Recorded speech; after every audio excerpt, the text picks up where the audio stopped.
Last time out in Rise of Glory, we took on Westerlo in the Jupiter Pro League before we went on a winter break, and we had made some of our new signings for the January transfer window.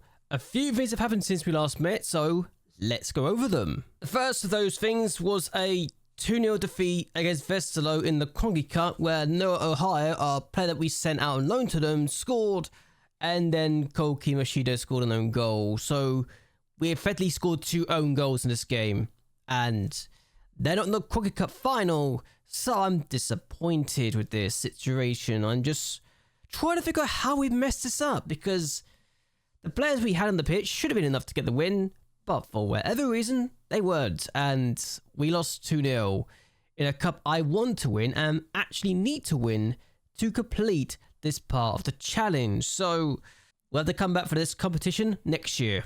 We then took a Lerva and beat them 3-2, having gone 2-0 inside the first 20 minutes. In fact, we're 3-up at one point, but they got a goal back before half time, then got another goal back in the second half to make things a bit more spicy, but we held on for the win, and that's another victory in the books in the Jupiter Pro League, a competition we're looking very good in right now.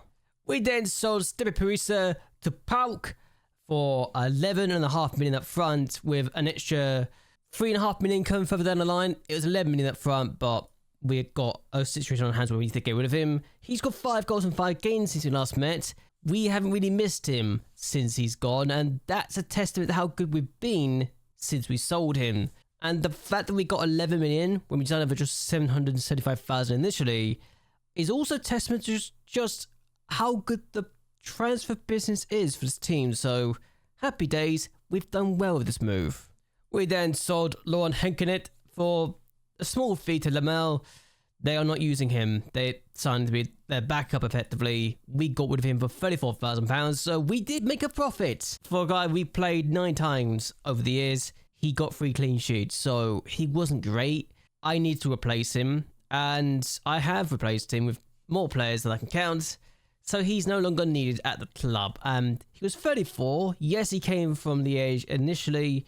I just didn't see the need to keep him, really. He wasn't in my plans at all.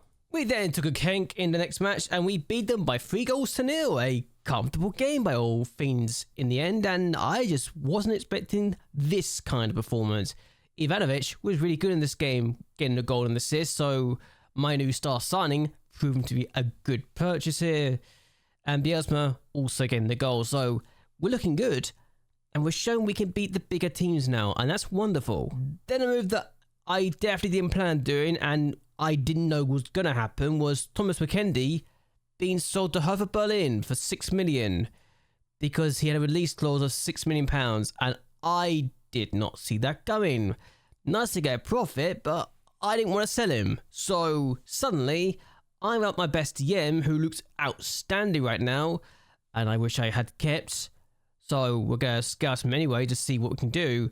But definitely didn't plan on selling this guy. He was in my first team plans. I didn't know he had the release clause, so something I should have checked before we started this off, but something I didn't check, so I'm paying the price for not checking. Good news though, I found a replacement for him quite quickly in the form of Kasper Ugansky, and yes, I'm using him as a DM. Even though he's probably better further up the line, I think I did quite well in the situation to actually find a replacement for him in a Polish international who I spent 4.6 million up front for. Admittedly, he came from Bologna, so we've taken him from a team in the top leagues, so there's that. But I also think that given that I was kind of panicking trying to find a replacement for the guy we just lost, this is the best thing I could have done short term. I could definitely sell him for good money though later on down the line. So I think I've done well, even if I'm paying him £16,000 a week. Am I overpaying his wages? Possibly. But he was my last signing I made. Our last bit of business was to sell Jakob Barrett Larsen for 1.2 million, I believe. Yes, 1.2 million we sold the guy for. I wasn't really using him. Now, he did okay for me in the first 4 games he played, but they were, well, 3 starts, mostly for rotation purposes, and he was starting to kick up fuss. I wasn't using him, so I got rid of him. And to get 1.2 million for this guy, I think I've done quite well. No idea what they spent to get him in the first place, but I wasn't really using him, and it just made sense to sell him. So Rakoff have done me a massive favour here by buying Larsson. So have a good time in Poland. We then took on Union St. in the next game, and we were good in this game after the first 55 minutes of doing nothing. So Fredrik Nilsson gets the opening goal of the game. Happy days. Then William Balewisha gets 2 goals from the spot. So we are very good at finding penalties in this game, and we get a 3-0 victory. So happy days. Another thing to add to my collection. Then we went to Cercle Bruges and won 5-1.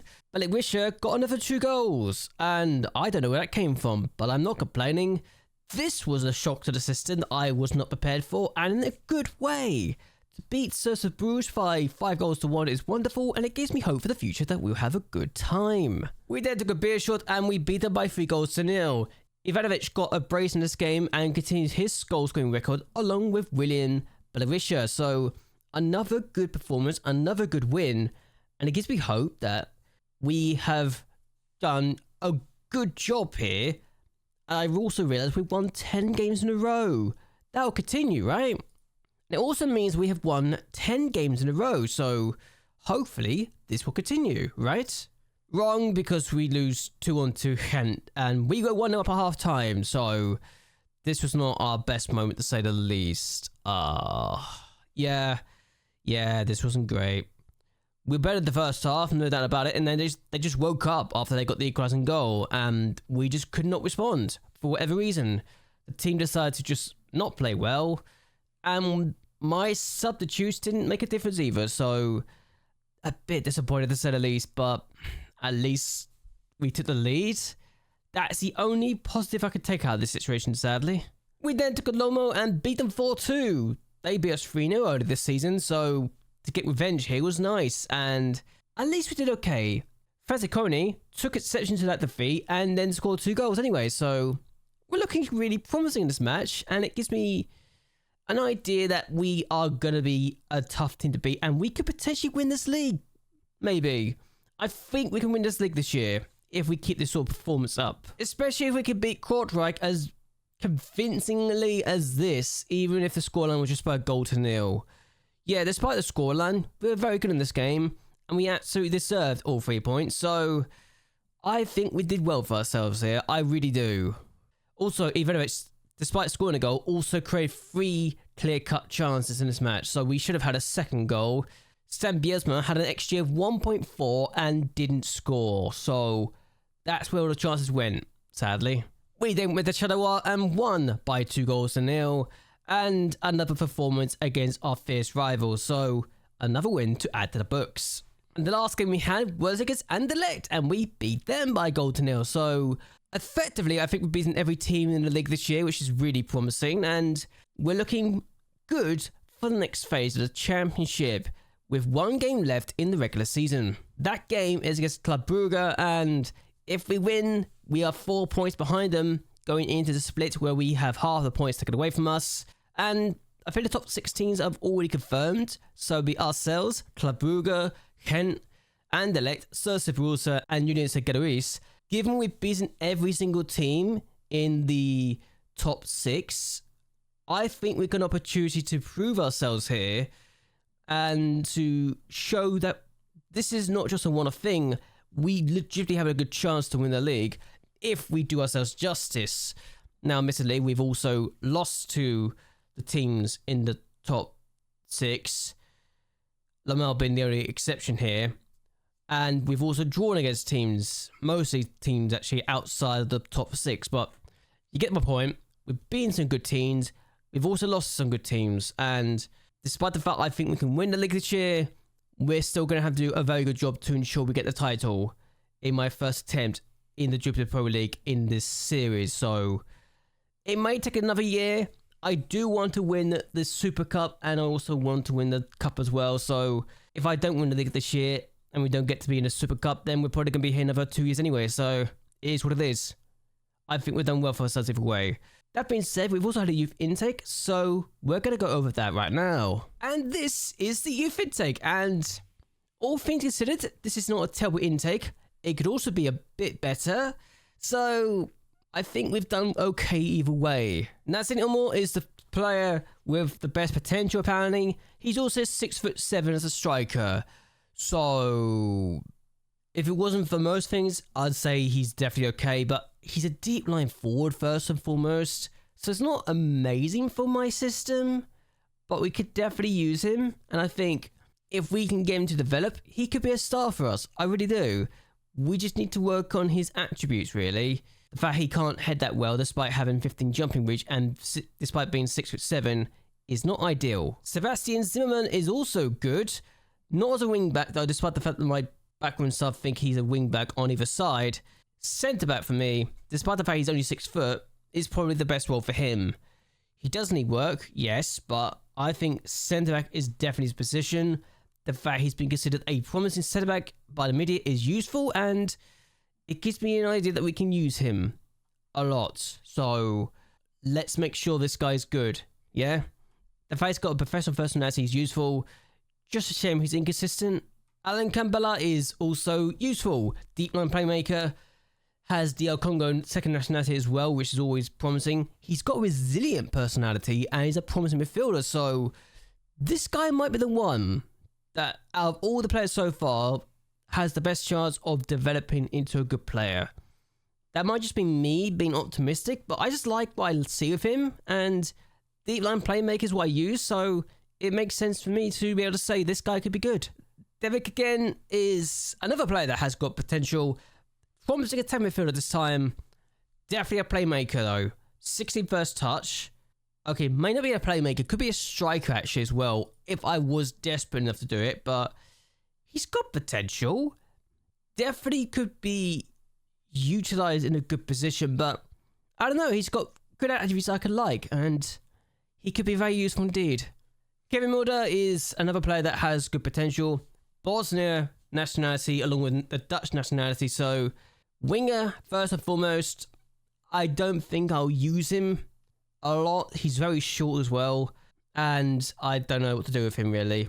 Outside of using him as a winger, I think he'd be my backroom team for a long time, I think. Dries Calavert is another player that has decent potential. Could be a wing on either side, could be a striker. Needs work though, and we can do a lot of things with him though, with his professional personality. Just a shame he's inconsistent and has only one strength. Sasha Schall is looking like a potentially good player as a winger, though I really need to stop having these problems where I have all these wingers come through. Good thing it's not a Youth Academy Challenge save this time, but yeah, definitely could be advanced forward if I needed him to be as well, looking at this, but I don't know. Interesting what we could do with Schall, and let's hope for more in the future. Hafini is the last person we're going to talk about because he's Brazilian and has Belgian nationality as well. Consistent, and that's a good sign. Only problem is his balanced personality and outspoken media handling style, but other than that, has potential. I don't think we're going to use him long term. I'll just say that here and now, but it's nice to have the option. Still, what we're going to do is end this here. We'll be back for the end of the season next time out if all things go to plan, and I'll see you guys then. But either way, I hope you guys enjoyed yourselves. I hope you guys will like and share this video, and that you subscribe to the channel. It really does help me out a lot. But anyway, until next time, goodbye, and well, good night.